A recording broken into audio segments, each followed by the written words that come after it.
Hey, how's it going? Welcome to the Jess Marshall podcast. This week I've got the distinct pleasure of having my friend, fellow Dallas Harlequin, proud Texas Aggie, John Scheef in the studio. We're going to talk about everything from how fatherhood has taught him how to be a better leader to how to be an entrepreneur, avoiding pitfalls, and what you need to know if you're looking for a good attorney or law firm to represent you and your company. Hope you enjoy.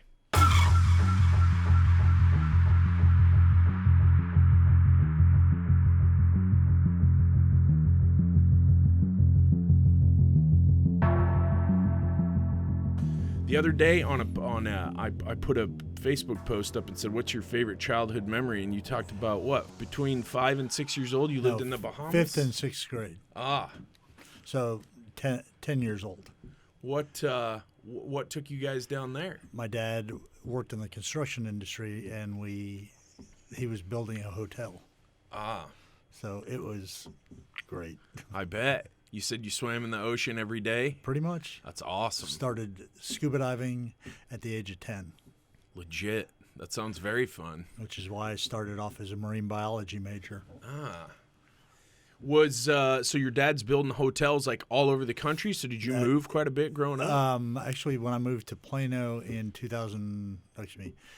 when I moved to Plano at the age of 14 in 74, that was the 16th place I lived. My goodness. By the age of 14. All just because he was going from big project to big project. Yeah, and it wasn't all hotels. Do you know the Verrazano Narrows Bridge in New York? He worked on that.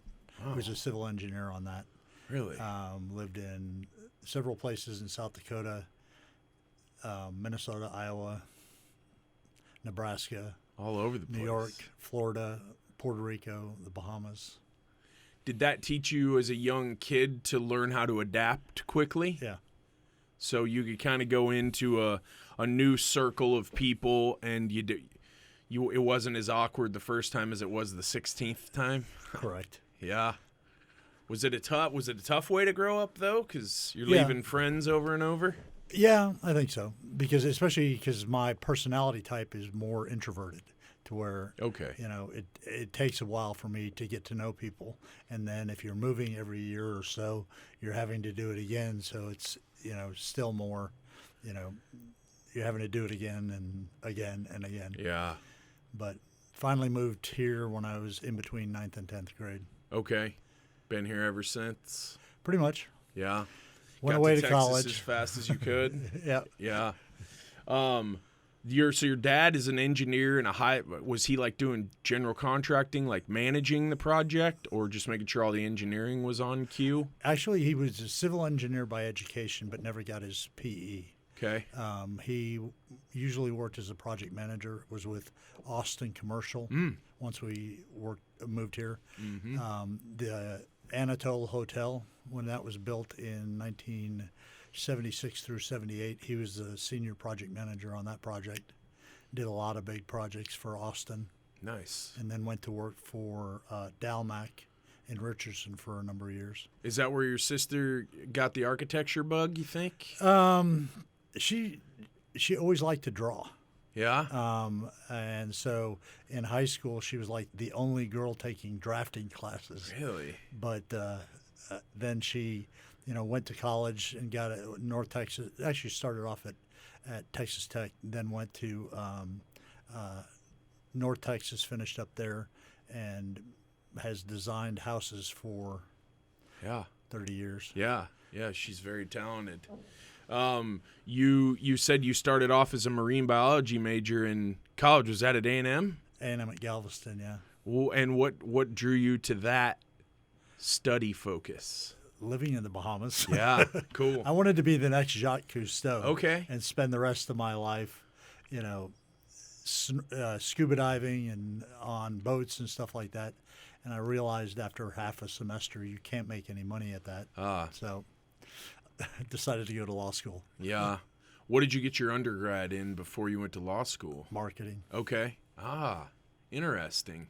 What did you know you wanted to be an attorney and you wanted to grow a firm, so you took the marketing to set you up so you'd know how to market yourself? I knew I wanted to be an attorney. I didn't know that I wanted to start my own firm.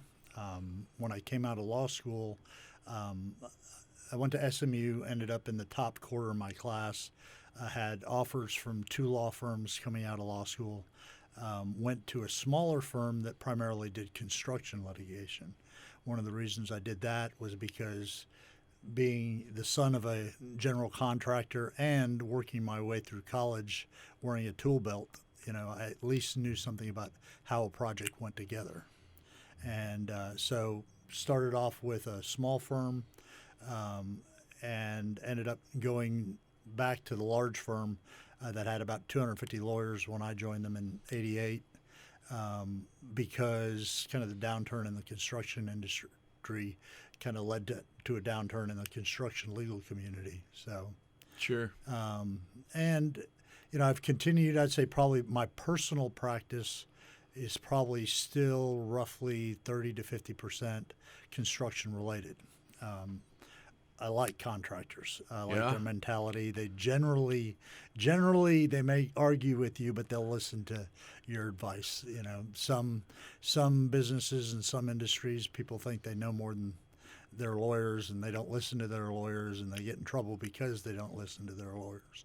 But I think generally in the construction industry, contractors will listen to what you have to say. Probably because we want to get paid. So whatever we got to do to get paid, we're going to do. Pretty much.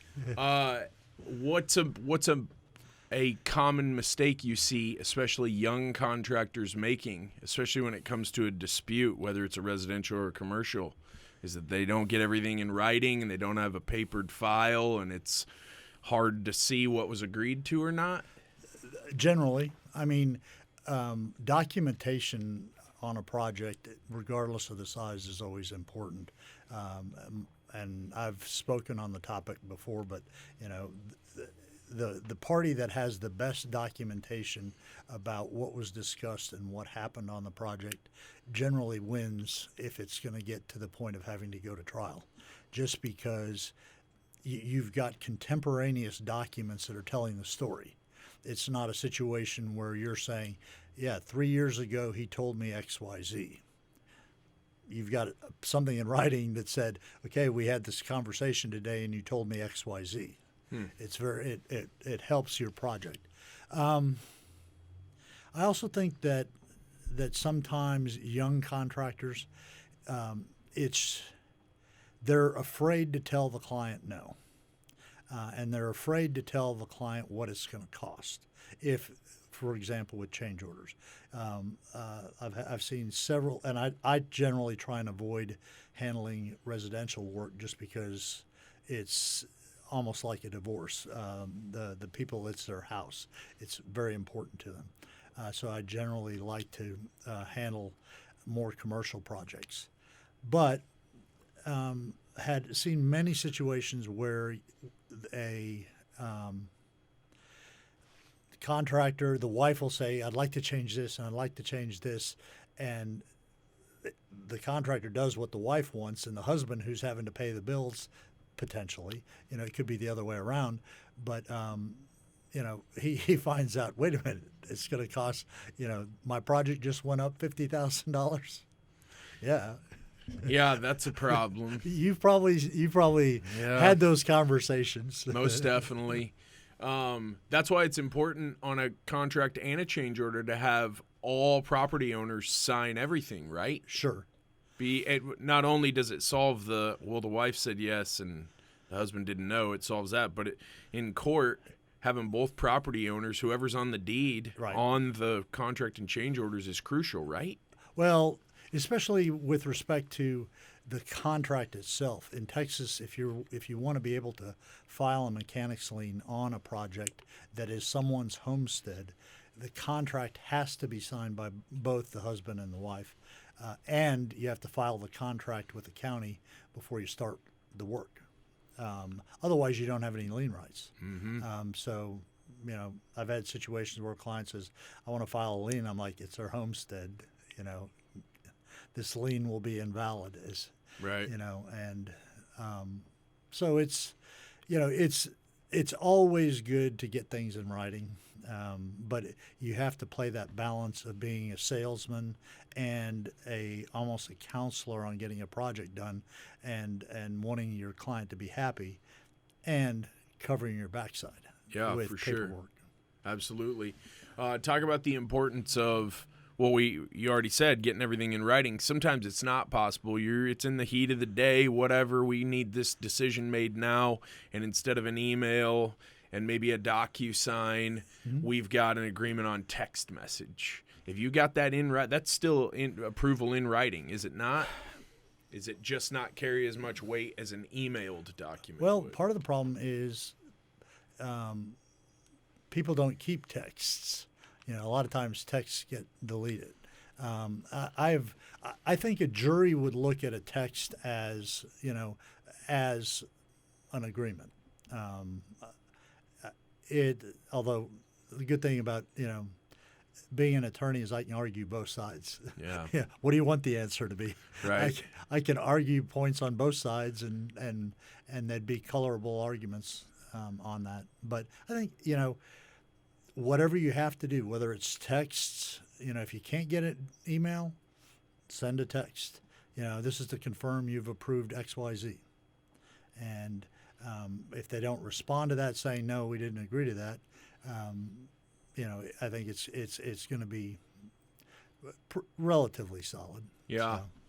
The thorough approach is something that, and a lot of young contractors watch this podcast because I've had contractors, insurance, claim specialists, public adjusters all on, and wanted to have you on, well, because we've known each other for a long time and we've got deep rugby roots, but also just to discuss how important it is to be thorough.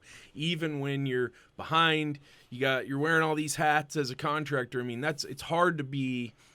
Entrepreneurship in the contracting side of things is very challenging. But if you do go the extra mile and you do paper the file and you do keep track of everything and get text approval at the very least, you're really doing yourself a favor. So it's best to just buckle down and do it, right? Yeah. That's what the young contractors watching this need to know. Well, exactly. And one thing you just raised is real important. You talked a little bit about getting paid for the work you do, but one thing that comes up a lot, especially in doing residential, are the delays, where and especially right now, where getting materials. I'm trying to get some windows replaced at my house, and they're telling me, if you pay for them now, they may be in 10, 12 weeks. So, yeah. But if you commit to something up front, and in terms of a time you're going to finish, and something changes, is getting out front of that with the homeowner to let them know, okay, this change or this problem is going to delay the project. We're not going to be able to get it done by the end of July. It's going to be pushed back at least until the end of August, because it looks like we're going to have a 4-week delay in getting this material in. And maybe there's a way to resolve it up front in terms of maybe a change of material into something else where it doesn't take as much time. But it's communication with the homeowner, and then following up with something in writing that tells the homeowner, hey, this is what's happening, and this is the way we think we can best solve this and minimize the delay. After the podcast, remind me, because I've got a window workaround for you. We just got, I think, on 3 or 4 projects, and we're at 2 weeks out with a local manufacturer. So I might be able to help you out hook on me that. up. Yeah. I think the thorough approach just takes time, and when you're young, you're just concentrating on selling everything you can get your hands on, because you're always thinking, well, if I make a mistake here, but I sell more jobs, I'll be able to always. Is it common to you that young contractors come to you and they're like, hey, I'm in this jam. Can you give me your advice? And you're like, hey, you're really kind of screwed here. But then you help them, buff up their contract and reinforce their position so they're in a better position moving forward. Yeah. I mean, that's clearly something, we have the ability to do. I think a lot of guys, their margin is just, so slim. They're not wanting to get a full blown contract. If you look at an AIA document, in fact, I'm going to be spending tomorrow revising an architectural agreement that's 60 pages long, single spaced. It's mind numbing, but but there are things you can do in short form contracts that are going to cover some of the issues that you need to deal with. But again, it's communication with the client and understand, and that's no different from the practice of law. And you've got to communicate with your client. You got to listen.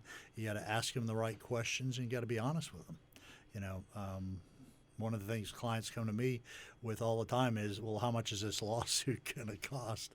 And that's impossible to guess because you've got so many different factors that weigh into it. How unreasonable is the other side? How unreasonable is the other attorney? How many depositions you want to take? So, but with any client, it's communication. Do different attorneys, especially in construction law, take different approaches? So you see maybe some they just run roughshod over the other side. They try to bully, intimidate, and then others that are, hey, let's work together in the common interest of both of our clients to try to reach a resolution. And if there are those very, very stark contrasts in styles, what style do you employ? Both. And I'd say I probably don't as much just bully because I don't know that gets you anywhere.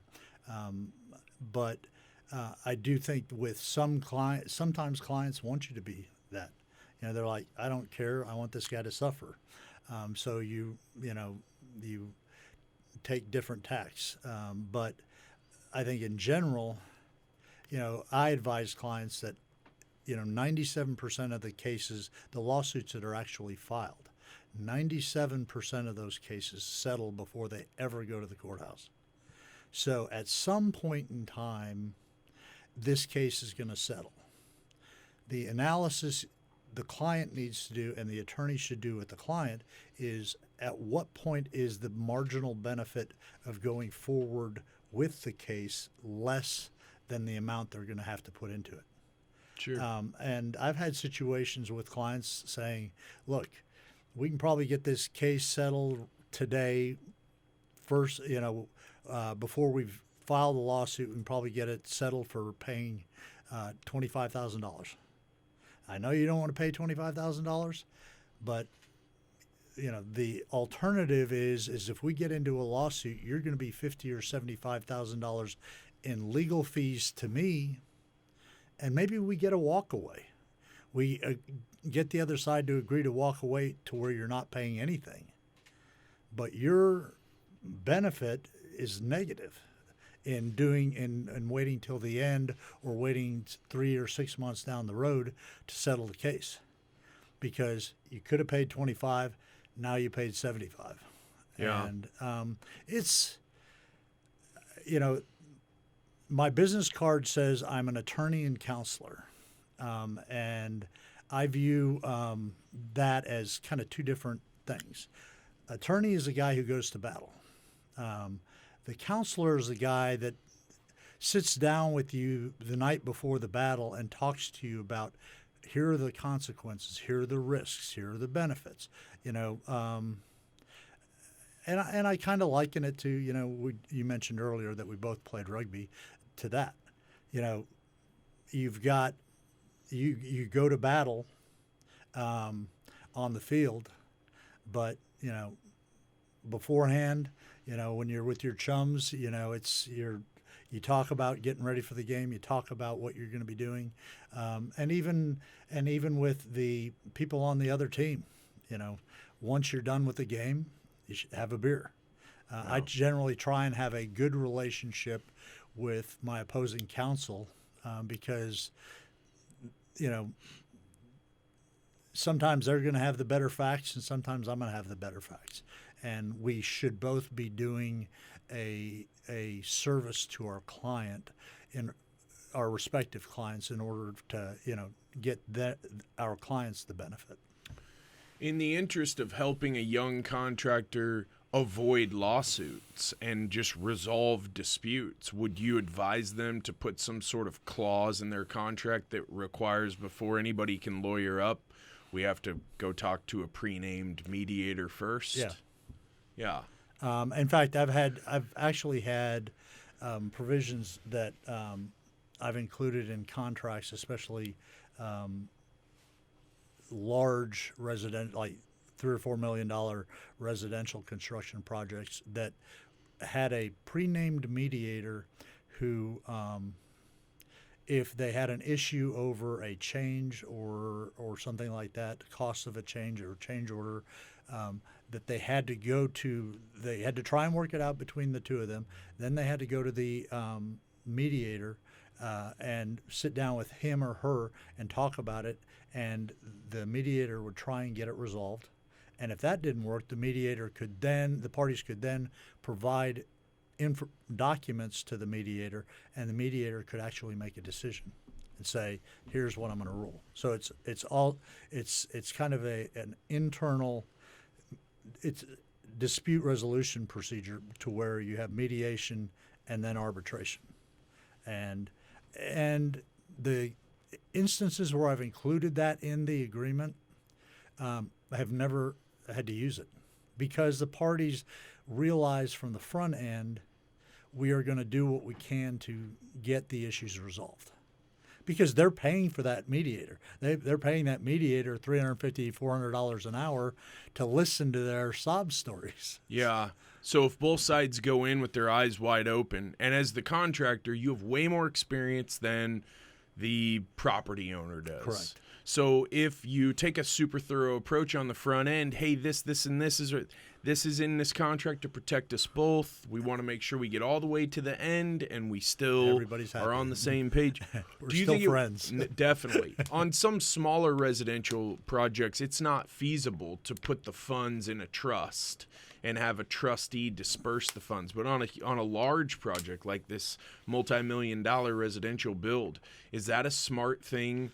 Leave that funds in the trust, and the mediator decides when they can be doled out? Is that even an approach that's ever used? I've never seen it done. I mean, it could be done, but it's just I think in large part it's not necessary. Most of the time people get along. I do think from a contractor's standpoint this is kind of an aside, but making sure that the people have money to pay you. Yeah. They'll say, "Oh, I want these $100,000 in renovations. Do you have a bank loan?" Yeah. So if you're a contractor asking for proof of funds, I don't think that's unprofessional. Just like if someone was trying to come buy your house, their attorney would make sure they were their realtor would make sure they were pre-qualified, and your realtor, before they accepted an offer, would ask for proof of funds, right? Yeah. Maybe young contractors, like you said, they don't like asking for that because they feel uncomfortable, but you got to guard yourself. Yeah. Otherwise, you're going to get burned. You learn. Somebody posted something the other day talking about there are 3 ways people learn, and the last one is learn from experience, and usually those experiences are bad things. Yeah, no doubt about it. A lot of times that school of hard knocks is. Yeah. Do you think in your legal observations, your experience, the homeowner has more leverage in this state because of our homestead laws than homeowners do in other states with regard to conflict resolution, dispute resolution? I don't know, because virtually all of my residential practice that I've done before has all been in Dallas-Fort Worth area. Yeah. But I would think I think the owner always has a little bit more control because they have control of the money. I refer to it as the golden rule, but it's not the normal golden rule you'd think of. But it's the golden rule: he who has the gold makes the rules. So I think as long as the owner has control of the money, he has control of the project. Now, if a contractor gets out ahead of the owner in terms of having big draws up front where they've either had a big deposit made or have front loaded their draws, and the owner is behind the eight ball because there's $50,000 worth of work left and there's only $10,000 in the contract, the owner has very little control at that point. That's another thing that young contractors need to do. They need to set up a payment schedule. When this is done, when this benchmark is reached, this money is, and that way everybody stays neck and neck all the way to the finish line. Correct. Yeah, I mean, if the goal here is both sides getting to the finish line and both feeling as though they've been fairly, treated, yeah. There's a better that just produces a better result all the way around. Yeah, exactly. Are you of the school of thought that for a deal to work, it needs to work for both sides, or is that just kind of a little bit oversimplified? Because a lot of times people make deals, and sometimes it's a really good deal for one side and not for the other, and when the other side figures it out, it becomes very litigious. I think that happens, but I also think that sometimes there's going to be tension in an agreement, in a relationship. And so it's not always going to be good for everybody. But I think as long as the level of tension and level of the deal being good for each party, as long as it's balanced, I think that's fine.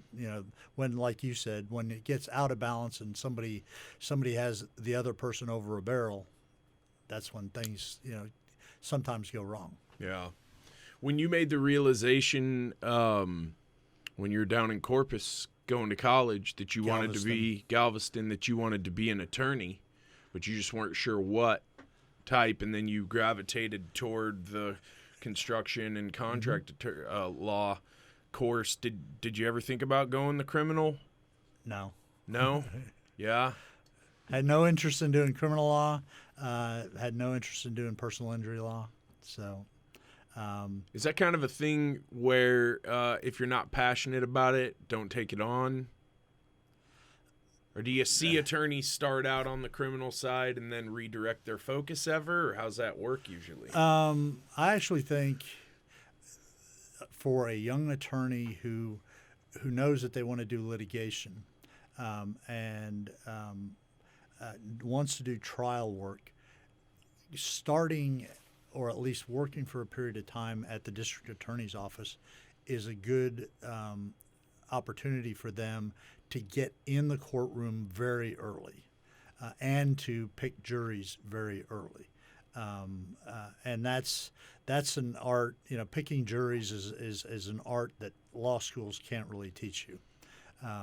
So I actually have a daughter who's in law school at Baylor right now, and one of the things I've recommended to her is that if she wants to go to the DA's office, work as a prosecutor for a couple of years, even though she's not going to make any money, it would probably be wise because she'd probably pick in that 2 years probably pick 25, 30 juries, and I've probably picked 20 juries in my entire life. Wow. And I've practiced for 36 years.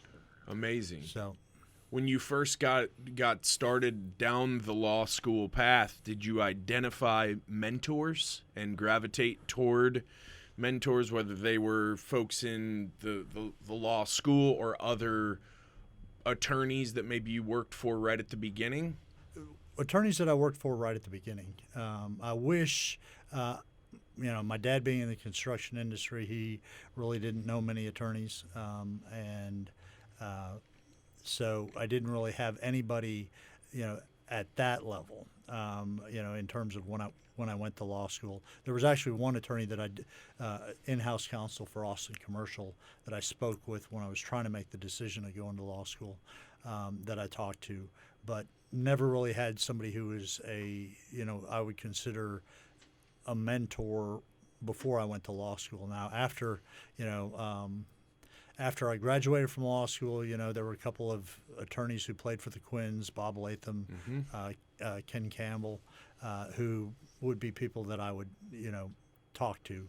Latham was only a couple years older than me, so he didn't know a whole lot more. But I didn't tell him that. he might tell people that he knew way more. Yeah, I'm sure he probably does. We love Bob. But I think that's very important for for a young attorney. And as I mentioned, my daughter's in law school, and her friends, she'll say, one of my friends wants to talk to you just to pick your brain, and I'm like always willing to do that. That's awesome. And just you again, you learn from experience. If you can share that experience, the good and the bad, with somebody when they're at a young age and they're at a time when they're willing to listen, I mean, it's beneficial to them. You avoid mistakes. Do you still bounce things off some of those mentors? Most of those mentors are retired now. Yeah. But, one of the benefits to having a law firm and having 60 lawyers is I've got people I can bounce things off of every day. And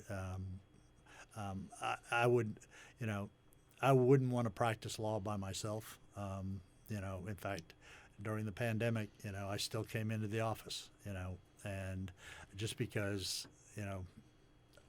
I don't like sitting at home. Home is for relaxing, yes, not working. I agree.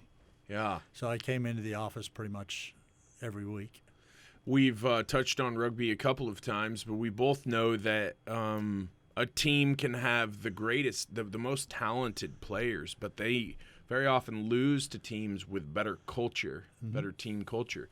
How have you taken your knowledge and experience there on the field into building your legal practice in terms of who you bring on at Scheef and Stone? What criteria are you looking for?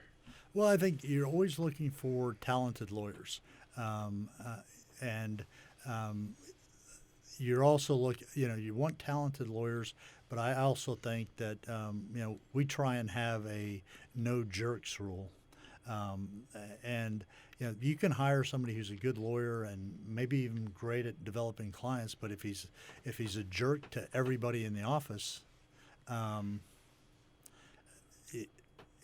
they're a cancer. So when we now, as a firm, including attorneys and staff, have over 100. I think we're at about 105.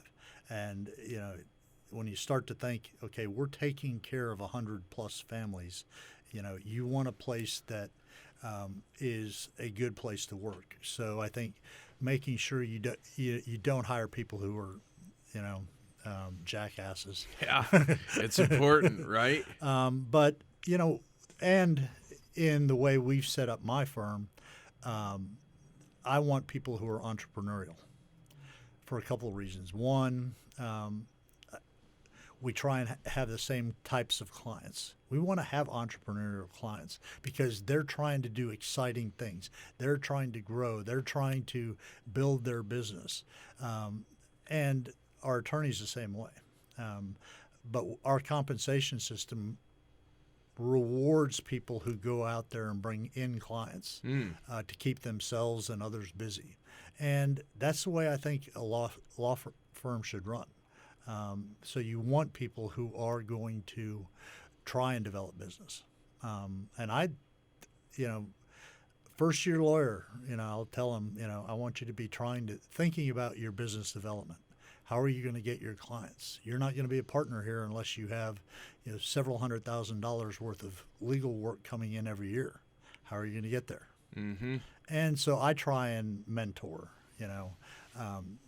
attorneys in my firm, and try and hold them accountable in terms of the quality of the work they do, the way they treat clients, the way they treat staff. I mean, the only attorney that I almost in the office who I almost got into fisticuffs with was somebody who was being a jerk to one of the other staff, and so I was like, "There's the door." Yeah. And if you don't get out of my effing office, I'm gonna throw you out. Throw you out that window. Did you ever get enamored with talent and have to learn this the hard way? The no jerks rule, the culture rule, where you bring someone, you're like, oh, I think I could probably mentor or coach that side out of them, and they really have this big upside, but then it ended up not working. Yeah. And it didn't last real long because I think they could sense that they were not well accepted. But that's one thing you can't change. If somebody's a jerk, they're always going to be a jerk, and you're better off not doing business with them. You know, not working with them, and I've had clients that way, where a client comes in and I just get a vibe from them that this person is going to be, the way they're already talking about the other side, they are not going to be an easy client, and they're going to complain about bills and stuff like that. And, I don't mind a client complaining about bills as long as they're reasonable about it. But, if some people you're never going to make happy, and I'm sure you've met homeowners like that. They're wanting everything, but you just have a feeling at the beginning they're never going to be happy. Oh yes, most definitely. That's a tough realization to come to. Especially for a young contractor. Yeah. You're busting your butt to get business, and this guy's saying yes. But in the back of your mind, red flags. Yeah, there's lots of red flags. Yeah. There have been situations where I was glad I didn't get a client. And sometimes what I'll do is, if I have just a gut feeling that it's going to be problematic, I'll ask for, I'm going to need a $50,000 retainer before we file that lawsuit. Yeah. But I can find somebody else. That sorts it out real quick. Yeah. Not get it. I tell my people all the time, as a contractor, sometimes the deals you walk away from are the best deals. And I'm sure as an attorney, there are times when it's just like, hey, let me refer you to somebody who I think can probably help you better. Yeah. Because starting out, I personally don't like working with people who I don't know, like, and trust. Yeah. My clients, I also understand, want to work with people who they know, like, and trust. I want to like who we're working with the whole time. I understand there's going to be tension here and there. I mean, we live in a real world and a fallen world, but let's try to keep everything on a positive note all the way through. It makes things much, much more enjoyable than everything's always a fight. There's always a Monday drama blow up, after the client's had a weekend to think about it and stew on it and all of that. It's tough. Is part of your focus on your new talent that you bring into the firm, making sure they have an entrepreneurial spirit? Because when you're around a bunch of other entrepreneurs and you're in that environment, it really feeds on itself. Is that part of? That's clearly part of it. Yeah. Where you want them, you want them to feed off of others. But, I think the largest part is long-term, an attorney, is not going to be successful unless they have the business development acumen, which is something you can get. I tell young attorneys that business development at a young age is like Nike, the Nike slogan, just do it. Yeah. You may go to 10 business development events a month, and you're unsuccessful 90% of the time. At the end of the year, you get 12 new clients. Absolutely. And you're, especially as a young attorney, you're getting better at it. You're getting better at talking to clients or prospective clients, and more importantly, you're getting better at listening. I think people nowadays are just they want to be heard rather than take the time to listen to what the other person has to say. People will interrupt when they're talking, when they're talking to each other, talk over each other, and listening is a talent, and I think the better you are at it, the better communicator you will be, and especially with clients, customers, they want to be heard. They don't want to be, they don't just want to be told, So, when a young contractor is meeting with a homeowner that's not happy about something, listen. What is their pain, and what can I do to help them not be in pain and help them solve this problem rather than becoming part of the problem. Yeah, arguing doesn't do anybody any good. No. Hey, you watch people argue politics on Facebook. Oh, God. Yeah, what a waste of time. That's the definition of a waste of time. Listening's a muscle, right? So if I never do squats, I'm never going to score tries, right? You got to pay attention to your entire body. Listening, we talk about this all the time. Try to do 10% of the talking and 90% of the listening when you're talking to a client. Because one of our core values at Autograph is we are not transactional. Yeah. We're relational. Yeah. We don't call anybody a customer. A customer buys an ice cream cone at McDonald's. A client is someone who, hey, they have a question about a completely other topic. They trust you so much they call you and go, hey, what do you recommend? Yeah. Your core values at Scheef and Stone.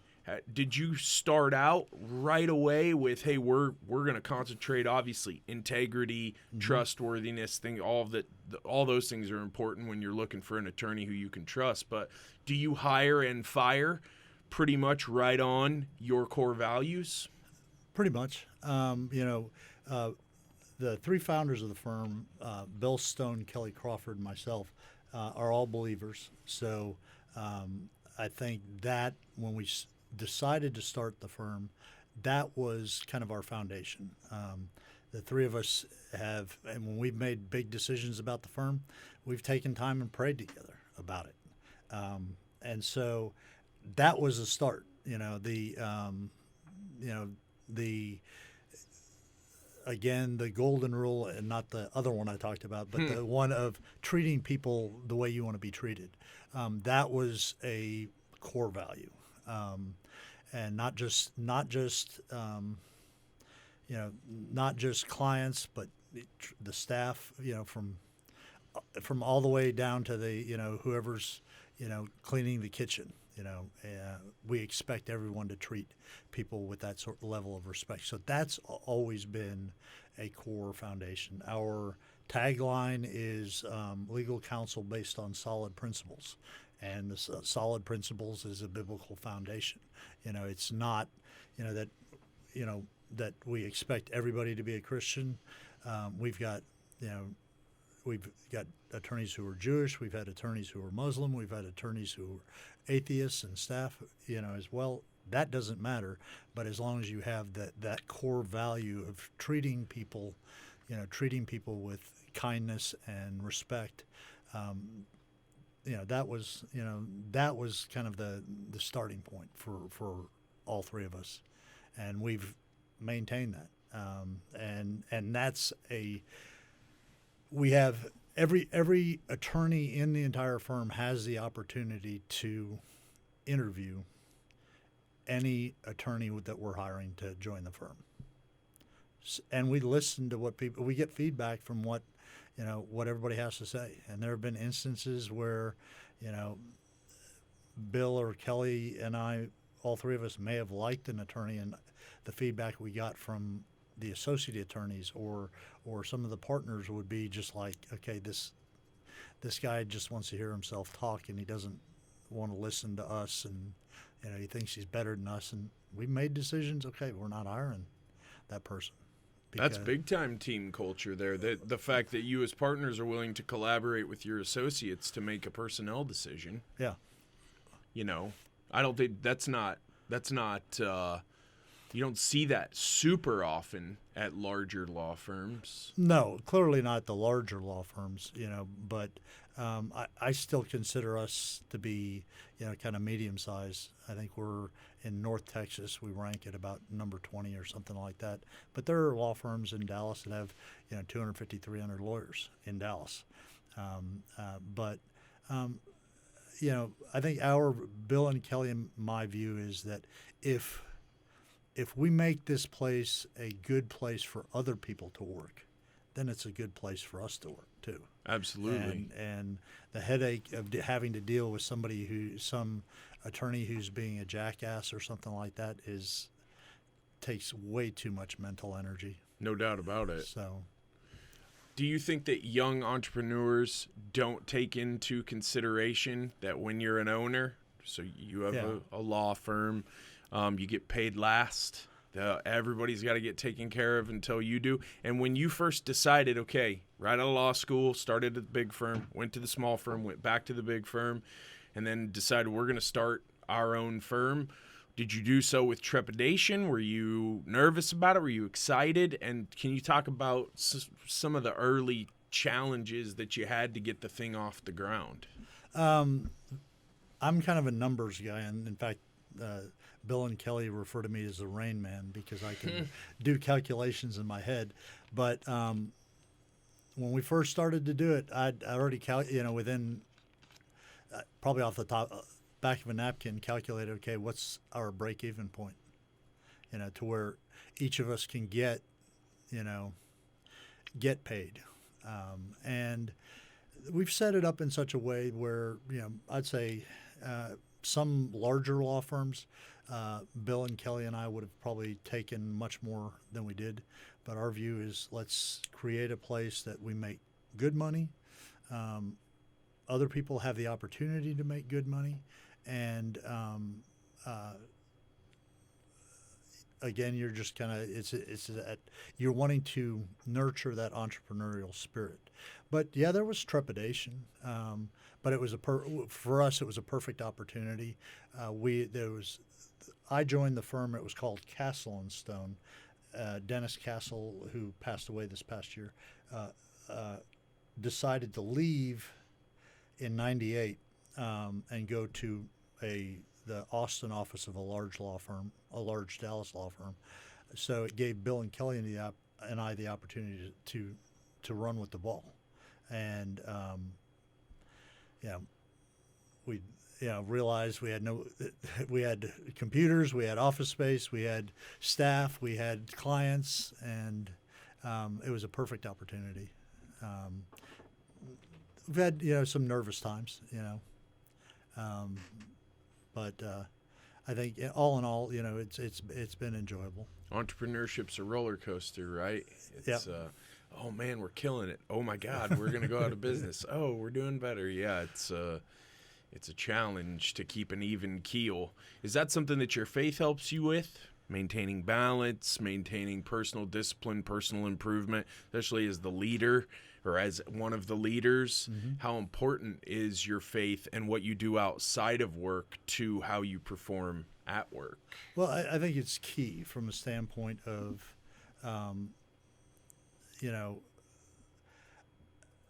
I feel I've been blessed more than I, ever deserved. And so I don't take anything that I have for granted. Like I mentioned, Bill and Kelly and I pray about big decisions. We prayed about situations where, we might have a staff member who's in the hospital or something, and we'd pray together. And that, in addition to my faith, the ability to sit down with the two of them and pray, has been very beneficial. And I also think, just having, being a person of faith, I have, it grounds me in the sense of, realizing where my worth comes from, and it's not anything that I do. It's, grace and mercy, and I've gotten my share of mercy. So, yeah, haven't we all? Are there specific things that you do outside of work to take you away from work, to give your mind the opportunity to recover? Because I find when I'm away, which is very hard for me, is when I come up with my best ideas. It's the getting away that's a real challenge sometimes. Is that something that you've grown more at, the time away from work, and how that helps you at work? Yes, but unfortunately, the body is not keeping up with that. Yeah, right. I actually chose law schools based on where I could play rugby. Okay. I had I applied to law school at Baylor, Texas Tech, SMU, UT, and got into all of them but UT. And if I'd have gone to UT, I'd have played for the Blacks, the Austin Blacks. But instead, went to SMU, played for the. I started playing for the Quins in 1981. So yeah. There's others. You were about 3 years old? Yeah. Then? Yes. 81. Yes, I was 3 years old then. Yeah. So but you do other stuff too. You play hockey. I've stopped doing that. You skid. That was with your son a lot though, right? Yeah. He's way into hockey. Yep. Well, actually, I think he and his fraternity brother wanted to play hockey one season and thought they'd convince their dads to play so that we would pay for it. So you'd pay for everything. I got you. But you do other stuff too. You hit the mountain and go skiing and do stuff like that to get away and skiing, refresh. Hiking, running, weightlifting. I'd try and make it to the gym about four days a week. And clearly that's the mental side of the physical side of weightlifting, and that was my point about rugby is when I was in law school, and that is so cerebral, you're using your brain all the time. Rugby was an oasis to where I would at practice you're running and you're just worrying about breathing. You're not thinking about anything else. And similarly in games, you're thinking about the games and the camaraderie of being around the rugby players, who is amazing. Come from all walks of life. We went to nationals in '86, and I'm a second-year lawyer, and I played flanker. In the national semifinals, the other flanker was Ludo, who was a convicted felon. Yeah. So, to me, you talk about the sports just being the great equalizer. It doesn't, you can be a doctor, you can be a lawyer, you can be a bricklayer. We had our share of those too. So, yeah. But yeah. I love that where it's it doesn't matter what color you are, what nationality you are, are you a good rugby player and are you a good person? So. Yeah. When you were young, maybe even before you graduated from law school, were there times, especially I know year one in law school is a serious challenge, where you were like, man, I don't know if I can do this, or where thoughts, maybe doubts creeped in of I don't know if I can do this, or maybe did I pick the right thing?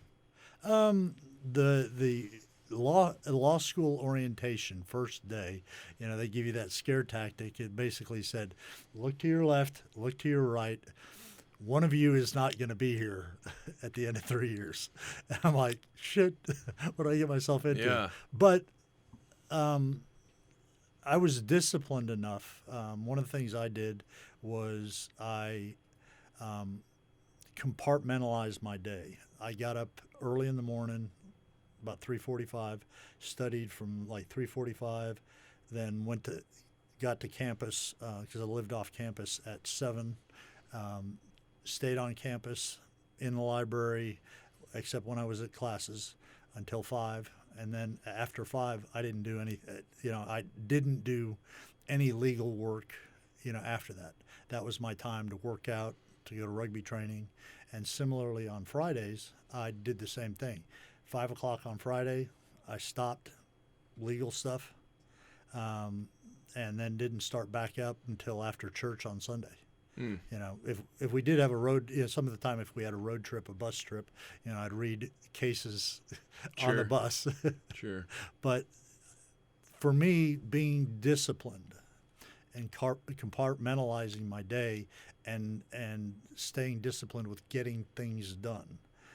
I think too often people who are in school, they wait to study till 10 o'clock at night or the night before an exam. Law school, you couldn't do that. You had to keep up. And so I just, much like training, You know, if you're getting ready to play a sport, you know, rugby, for example, you know, I ran and lifted weights outside of practice, you know, and I think that discipline is important. We've worked together a few times to try to get big rugby events to Frisco. Mm-hmm. We've seen a couple of real surges in the last 5 to 6 years. The All Blacks game in Chicago, and there were 65,000 or 68,000 people there. The Ireland All Blacks match 2 or 3 years after that.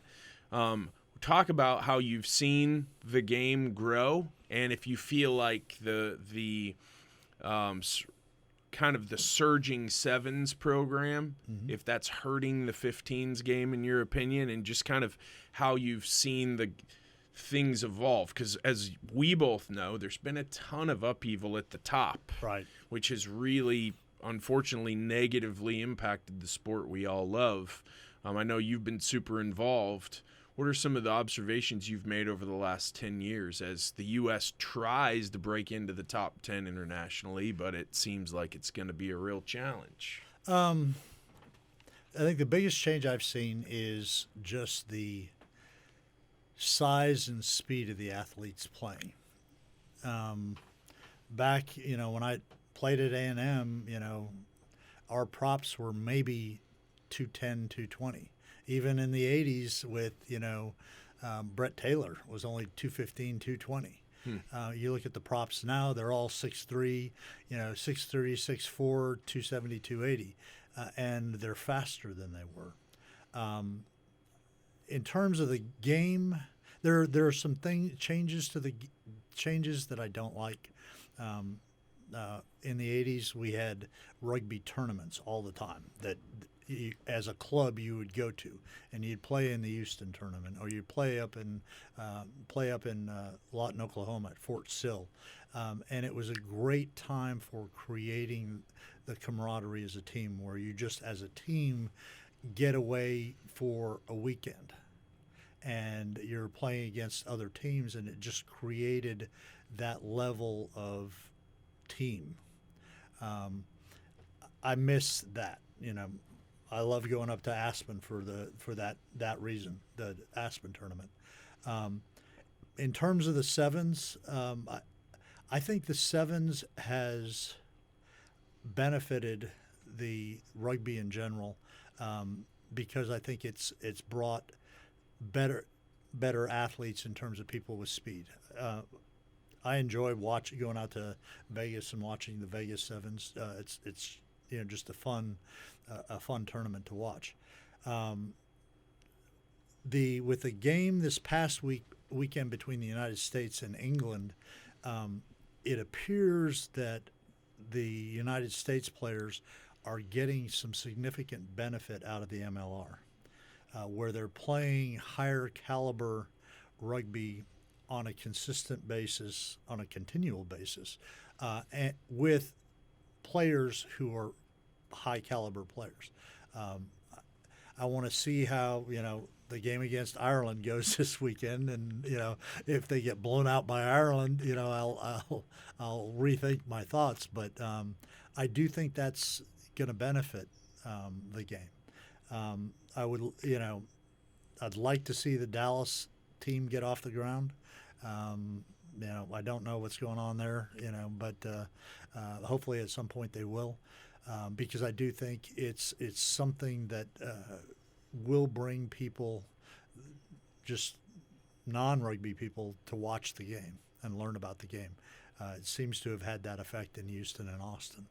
So, but I could see the United States in the next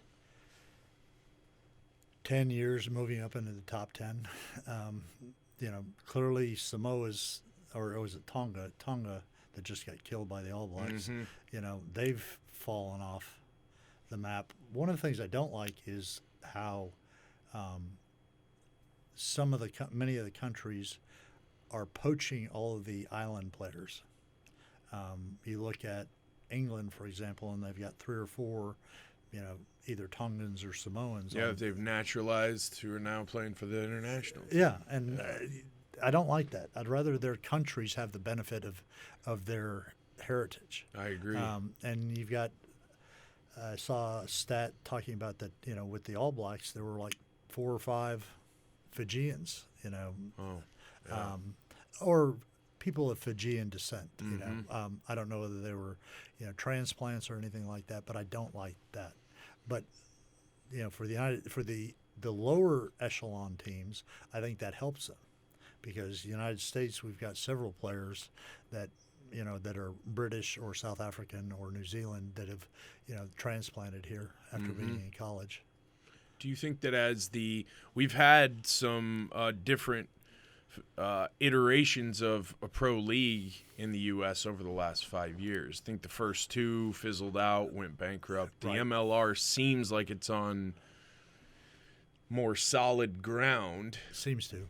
But as that pro league takes off, I see the clubs maybe having a harder time staying together and growing. You and I are both very proud club men, and I've only ever played for one club, and very proud of that, and that's kind of dissipating in terms of being the way it is anymore. There's not this club loyalty that there was even 5 years ago, let alone 10 years ago. Is that detrimental at the grassroots level to the growth of the game? I don't think it's the professional league that causes that. In my opinion, back in the late 70s and early 80s, there was only a senior division. In fact, when I played at A&M, we played in the senior division. We played against the men's teams. Usually, we would be a little, we'd win probably 40% of our games, but we're playing against grown men, and we're just a bunch of 20-year-olds. But I think what has adversely affected rugby in the United States is the proliferation of Division II, Division III, Division IV clubs in the various states. It just dilutes the quality of the players, and anybody who anybody who wants to can basically start up a club. And most of those clubs fail. I think they had one out in Tyler or something like that a couple of years ago, and it's gone already. Yeah, I think Alliance. I don't know if Alliance is going to hold on. They're on their last legs too. Yeah. So I think that it's created a disservice to the rugby as a whole. Back, like I said, in the 80s, in Dallas, we had our gang, which became Dark, and the Reds and the Quins. But they were all pretty strong, our gang not as much, Reds and the Quins, But I have not liked the proliferation of the lower divisions. One thing that sports teaches us is how to encounter, tackle, attack adversity. Rugby's really unique in that you can, if you commit an infraction, the referee will say advantage to the attacking team, and then if you're on the downside of advantage, you've really got to stay focused, right, or you can get scored on. Right. What has that taught you just about adversity in life? I mean, you've gone through adversity. We all have. Yeah. But it's really it's not about the adversity. It's not about the rock that's rolling down the hill at you. It's about your mindset as a person and how you attack that adversity. What did you take from rugby into business with regard and into your personal life? Because you were a rugby player before you were a family man or a father or an attorney. What did you take from the field into the rest of your life as it relates to how you attack adversity? A couple things. One, preparedness. Is be prepared for adversity, in terms of, using the sports analogy. train. Just don't show up to the games. If you're going to show up to the games, the adversity is going to the consequences of the adversity are going to be much worse if you're not prepared. If you're prepared and you miss a tackle, but you're in good shape, you turn around and you run the guy down. But if you're not in shape, you can't do that. So you have to be prepared. The second thing is to expect adversity. It's going to happen. And it's sometimes it doesn't feel fair. You got a referee who's not calling offsides. You got to live with it. But you've got to just expect it and know how to deal with it. What am I going to do when this happens? And how am I going to react? Like I said, you miss a tackle, you turn around and you run the guy down, or at least do your best to run him down. But I think and kind of the final thing is that it oftentimes adversity doesn't kill us. No. You may have a rough day, or it may set you back, or you may end up, you lose a game, and the next day you get up, you're still healthy, hopefully, but it's not going to kill us, and the Bible tells us we're going to suffer adversity. Yeah. So expect it. Tells us to persevere. Yeah. I think really the only time you can lose when you're faced with a challenge is if you quit. Yeah. If you face down the challenge and you lose there, yeah, keep going. It's just that throwing in the towel and quitting and I'm a victim and I don't want any more and I'm tapping out on life. That's no way to live. Yeah. To me, that's not an alternative. You lead a large organization. You're a leader. You're a mentor. You're a coach to a lot of the people who work with you and for you. How did becoming a father prepare you? You're a proud father, beautiful family. How did that prepare you to do what you're doing now in terms of leading all these grown adults who depend on you to make their living? I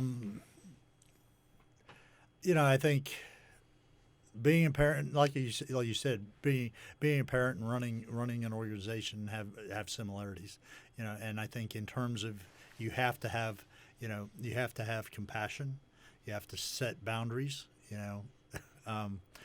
there are times when you have to, not that I'm advocating corporal punishment, but I spanked my kids when they needed to be spanked. I was spanked, but I think I've never spanked anybody in the law firm, but you do need to discipline them. Somebody who's doing something they're not supposed to be doing, you need to bring it to their attention and do what you have to do in order to rectify the situation. And sometimes it's, firing. I had a young attorney one time who, this was 2 years into the law firm, who he and I had become friends, worked out together, found out he was having an affair with our receptionist, had to fire him. On my birthday. So you're just like, okay, this sucks, but it's kind of the situation you said, don't throw in the towel.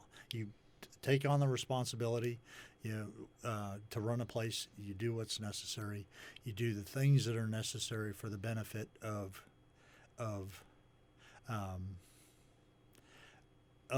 the organization, and hopefully for the benefit of that attorney or your child. So I think you just have to have it, but it gets back to you have to have that level of compassion, but you have to have boundaries. Yeah, boundaries are super important. You can't be everybody's best buddy.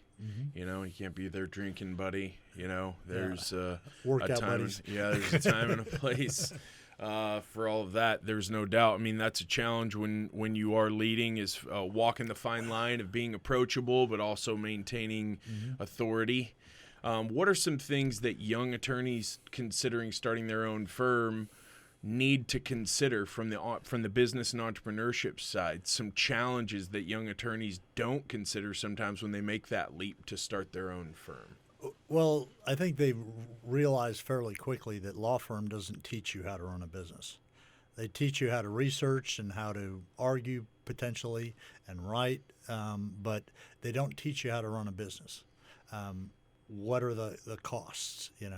What's it going to cost for me that you need to have insurance, malpractice insurance, health insurance.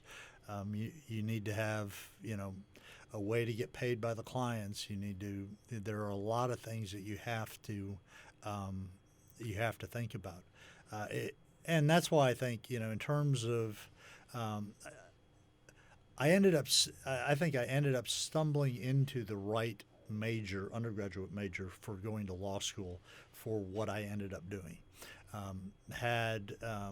In terms of ending up running a business, maybe more of a management degree may have been a little better, but there are some people that go to law school and get a degree in history or a degree in English or something like that. That's useless if you're ever going to want to run your own business. You need to have the business acumen and understand how to run a business, because it's just like, it's like your business, Jess. There are certain things you have to do. You have to pay the bills, otherwise the boss doesn't get paid. Yeah. But those are the things that that if I were counseling a young attorney, I'd probably give them a checklist of, here are the things you're going to need to think about, and here are the ways we dealt with those, and realize that you don't get paid unless the work gets done, the bills go out, and the bills get paid. Yeah, 100%. As a young, now seasoned entrepreneur, where in your business, in your set of business skills, have you seen the most growth in yourself? Is it learning how to properly delegate? Is it learning how to properly identify a good culture and talent fit? Can you put your finger on where you've grown the most as a businessman? I think where I've grown the most as a businessman is just forcing myself to get out of my comfort zone. My personality type is I'm an introvert, not an extrovert. So for me to get into some like networking situations, I'm not comfortable, but I have to just force myself to, get out there. It's that I kind of think back to a rugby analogy of, when you got some 250-pound prop running straight at you and you're going to have to take him down and it's going to hurt. You're getting out of your comfort zone. That's for sure. But, I look at that, okay, I'm not, going to a networking event and talking to people and telling them my story and listening to their story is, it may be uncomfortable as an introvert, but it's not like tackling a 250-pound prop. No, you're probably not going to have a temporary blackout after maybe leading with the wrong side of the head across the waist or you put it on one side and he decides to make a move. Yeah, exactly. Yeah, no doubt about it. Getting comfortable being uncomfortable is part of being successful in terms of growing. Right. Do you consider that ever since you've started your own firm, you've always been in a growth phase? Or have you taken some years in there where you've just held steady, enjoyed the profit phase, and then maybe ticked it up a notch again and tried to grow? Or has it always just been a steady growth for you the entire time? Our view is we don't grow for the purpose of growing. We look for opportunities. And we're always looking for opportunities. We just opened an office in Marshall, Texas that does primarily patent litigation, because the Eastern District of Texas and Marshall Division primarily is one of the hottest areas for patent litigation. So we had an opportunity to... Nice legal fun fact there. Yeah. Actually, currently, number 1 is Western District. Number 2 is number 1 is Delaware District, then Western District of Texas, and Eastern District of Texas. It's also why Apple no longer has a store in Plano or Frisco, because Plano and Frisco are in the Eastern District. They didn't want to get sued in the Eastern District. Wow, so they really? Closed their stores. Wow, it's crazy. Young business owners watching this, that I have people reach out to me all the time. Hey, I need an accountant. Hey, I need an architect. Hey, I need an attorney. Hey, and I'm always referring people around. Shoot, I've given your number out more times than I can count. There's not an Angie's List or a home advisor you can go to be like, okay, law firms, these guys have awesome reviews, these guys don't. I know there are some resources where you can find some ratings on different firms and things like that. But a young entrepreneur, young business owner looking for the right fit with an attorney, what are some questions that they should be asking? What are some red flags they should be looking for? And maybe more importantly, what are some green lights, some green flags they should be looking for? Yes, these people are qualified to help me. Well, I think a large part gets back to what you talked about in terms of your business, relationships. Get to know the person. And do it in such a way to where you're maybe not in the heat of battle. You're not dealing with adversity right then. And talk to and get to know that lawyer or that accountant. Similarly, talk to people in your business, your industry that may know the same things. I like clients who will listen to me, again, I want to have a good relationship with them. One of the things, in terms of the firm, we've talked a lot about the fact that I do construction law. That construction law is probably 3 to 5% of what the firm does. We've got 60 lawyers, and I think we have probably only about 5 that do construction litigation. We've got lawyers that do real estate. We represent, owners and developers in terms of leasing and stuff like that. Corporate, we do mergers and acquisitions. I don't. I hire other people to do that sort of stuff. We have attorneys who do labor law, labor and employment. We have people who do patents and trademarks. We also do, all sorts of litigation, everything from construction litigation to oil and gas securities litigation to any sort of business disputes. We don't do family law, we don't do criminal law, and we don't do personal injury law. I think the key is, and I think one benefit of a firm like mine is if the young person has a good relationship with that main person. It doesn't have to be the senior partner, but I act as a traffic cop. Oftentimes, I have a client come to me and they'll say, I have this issue. And it's not a construction issue. It may be a business issue, or they're needing somebody to take a look at the lease they just signed on this building. I just redirect them to the attorney in my office who can handle that for them. And hopefully the client's relationship with me will give them the confidence in my ability to select the right person within the firm to handle that issue for them. Gotcha. We've all heard it said, practice what you preach. I like to add on, if you don't, they'll definitely preach about what you practice. As a leader, especially in business, you're called to a different standard. Mm-hmm. You can't really wear your heart on your sleeve, come into work if you're having a bad day and let that be known. You kind of have to be on all the time, or you lose credibility with your people. If they see that you're temperamental or you're being a jerk or a jackass, then you lose your authority, really.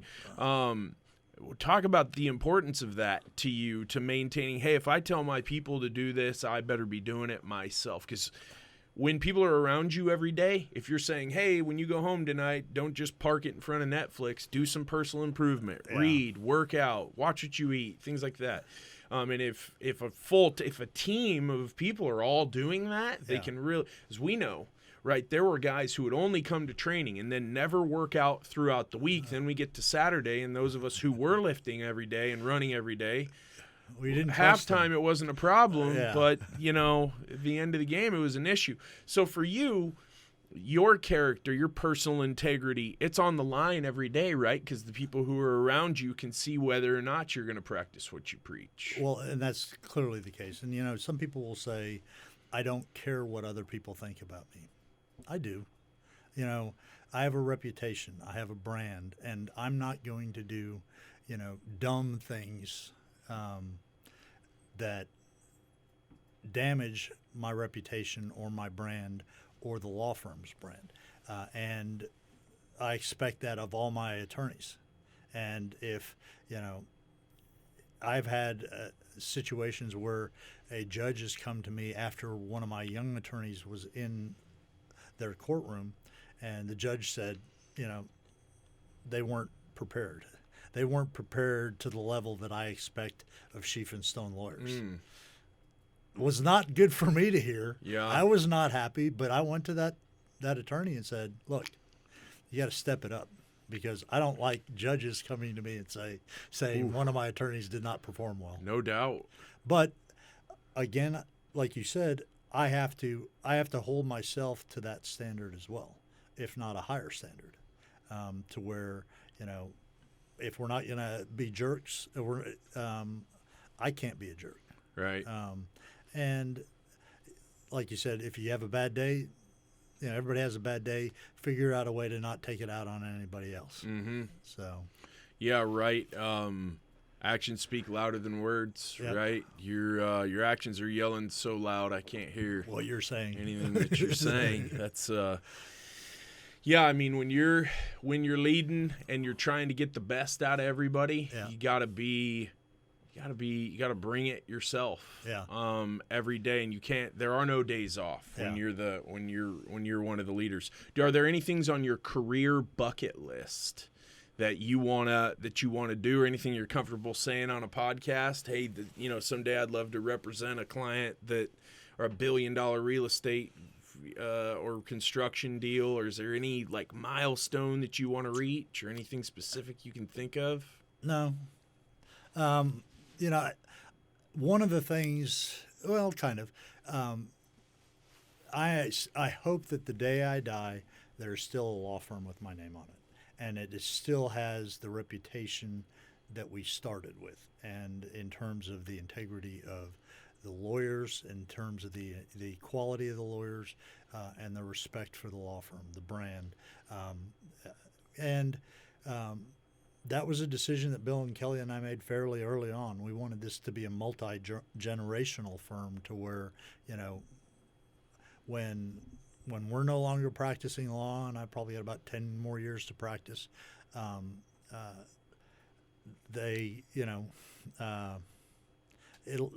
there'll still be a Scheef and Stone.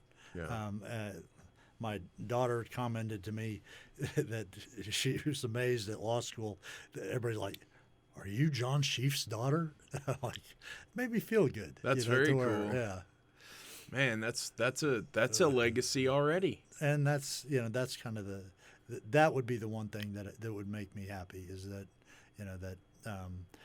there is still a firm with my name on it, highly respected, good quality, maybe bigger, and if we have the opportunity to get bigger, we'll take them. If 50 years from now they're still at 50 lawyers or 60 lawyers, that's their choice. You know? And we're kind of, probably in the next 5 to 8 years, making that transition of the management team. Very cool. 16 months ago, when everything changed for everybody, this thing COVID came into our lives, and like you said, you still went into the office as much as possible just to stay in your routine. What was that experience like right at the beginning? Did it affect your the I know courtrooms are shut down everywhere, and a lot of stuff gets done virtually now. Even depositions are virtual sometimes.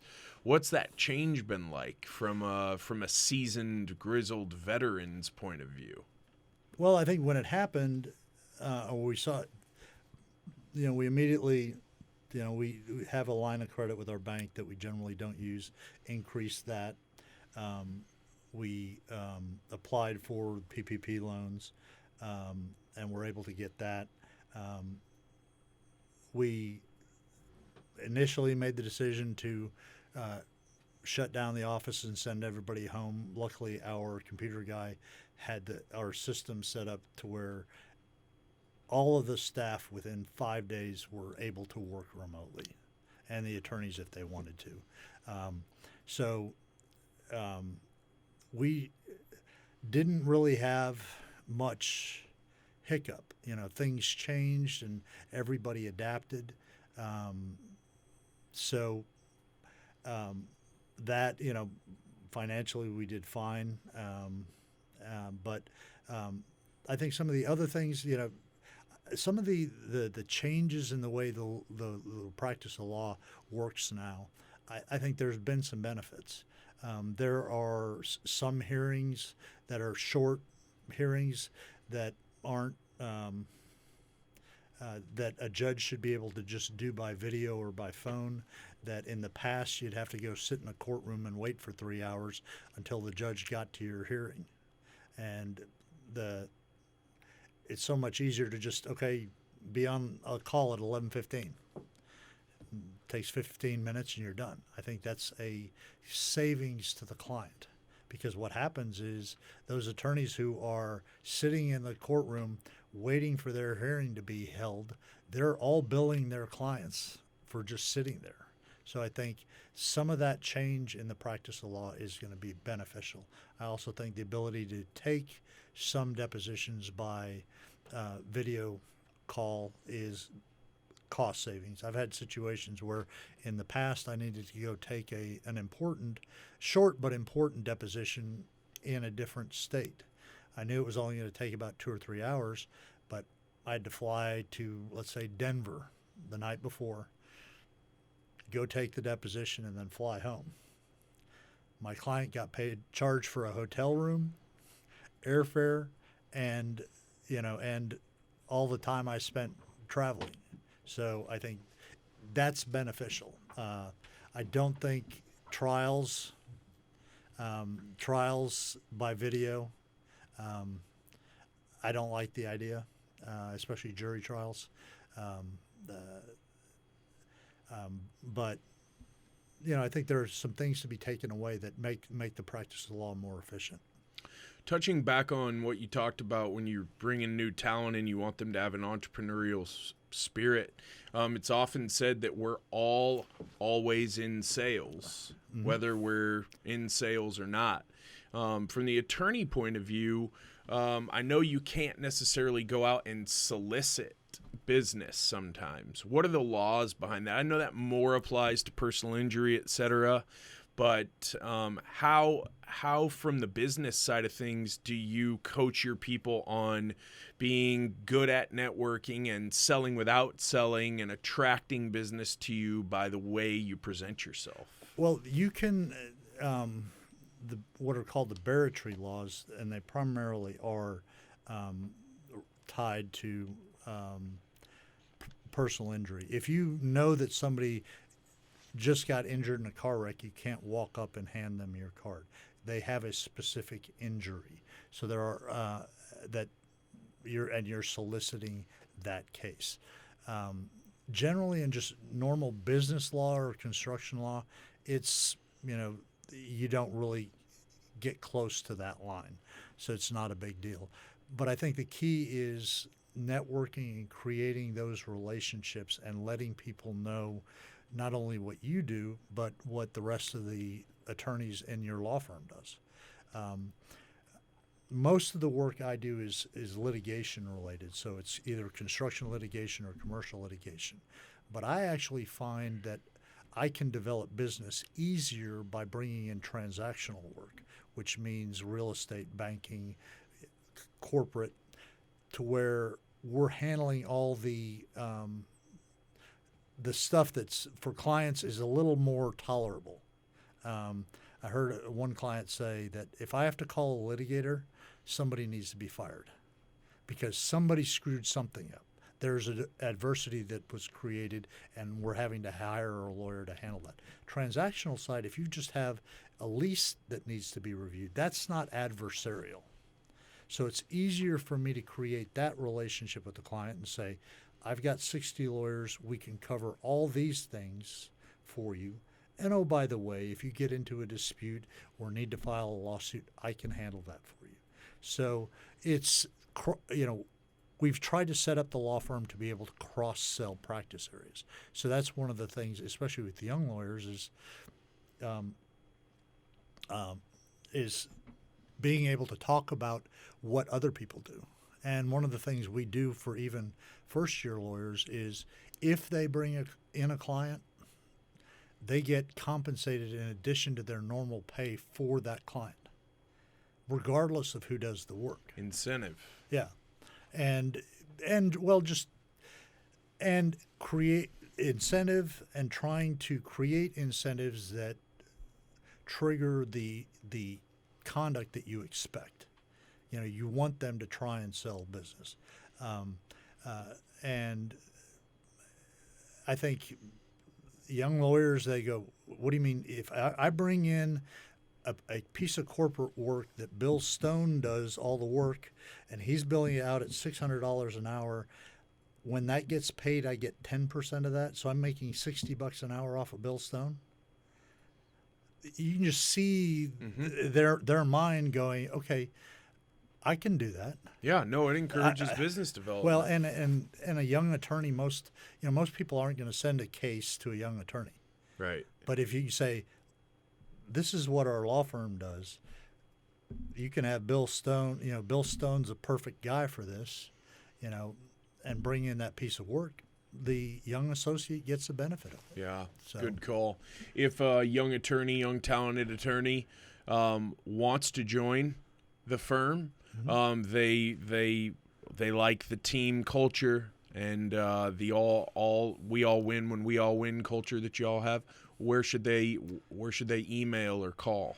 Well, they can either go to our website, which is www.solidcounsel.com, or they can email me at john.scheef@solidcounsel.com. Awesome. And if there are business owners, entrepreneurs watching this who want to connect with the firm, just for guidance, counsel, legal help, same contact info? Yeah, they should go ahead and contact me, because then I can give them some guidance into who the right person would be. Awesome. Beautiful. I appreciate your time. That love flew you, brother. by. Thank you very much. You're welcome. That was awesome. Hope you enjoyed that. John's awesome. I've known him for such a long time. Reach out to him at that contact info. You should have a link there below as well. And I'd love to know what you think about the podcast. Feel free. Drop a comment below, or you can always hit me on Instagram at Jess from the Northwest. If you want to work together, email me live at autographconstruction.com. See you next time.